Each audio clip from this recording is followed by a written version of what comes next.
Assalamu alaikum dear students. In this video we will discuss about verb phrase. Verb phrase is the combination of helping verb or auxiliary verb and main verb in a sentence. Verb phrase में क्या होता है हमारे पास helping verb या auxiliary verb plus main verb होता है.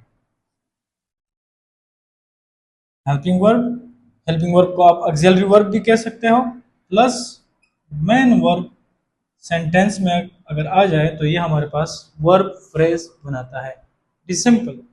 Now let us look at the examples. He has completed the work. यहाँ पर हमारे पास हैज जो है ये हेल्पिंग वर्ब है और कंप्लीटेड जो है हमारे पास मेन वर्ब है. ये इकट्ठा हमारे पास वर्ब फ्रेज बनाता है. दूसरा देखो, they have taken the T. यहाँ पे again have is the helping verb and taken is the main verb of the sentence. Together they make verb phrase. तो again have taken हमारे पास verb phrase कहलाएगा. Another example, the boys are running in the fields. यहाँ पर जो verb phrase है हमारे पास are running. are helping verb, running जो है main verb है हमारे पास जुमले का. ये इकट्ठा मिलकर verb phrase बनाता है. They will have been playing cricket. यहाँ पर will have been जो है हमारे पास हेल्पिंग वर्ब हो गया, प्लेइंग मेन वर्ब हुआ, तो ये इकट्ठा मिलकर वर्ब फ्रेज बनाते हैं. You might sit wherever you like. यहाँ पर you may sit wherever you like. यहाँ पर मे और सिट मिलकर एक वर्ब फ्रेज बनाते हैं. मे हमारे पास मॉडल वर्ब है, सिट हमारे पास मेन वर्ब है इस जुमले का. मॉडल वर्ब मुख्तलिफ किस्म के हो सकते हैं जैसे कि can, could, may, might, must, should, would.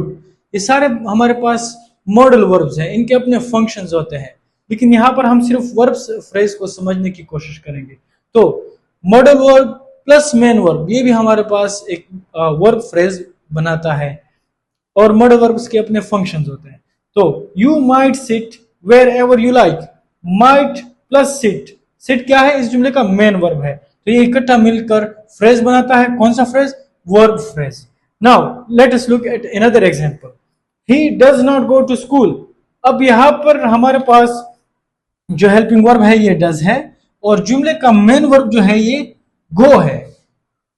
इसके दरमियान हमारे पास नॉट का इजाफा हुआ है, तो इस केस में हम नॉट को एक्सक्लूड करेंगे और डज प्लस गो. अगर आपको ये सेंटेंस किसी एमसीक्यूज में दे दिया जाता है और आपको बता दिया जाए कि इसमें वर्ब फ्रेज कौन सा कहलाएगा, तो आप नोट को एक्सक्लूड करोगे और डज प्लस गो को कंसीडर करोगे एज अ वर्ब फ्रेज. ये और में भी आप कर सकते हो. He has not completed the work. Has completed को आप वर्ब फ्रेज कंसीडर करोगे, नॉट को इसमें कंसीडर नहीं करोगे. So this was all about verb phrase. It was very simple. Main verb, auxiliary verb, helping verb plus main verb will make a verb phrase. So this was all about verb phrase. If you have any question, then you may ask those questions in the comment section. Thank you.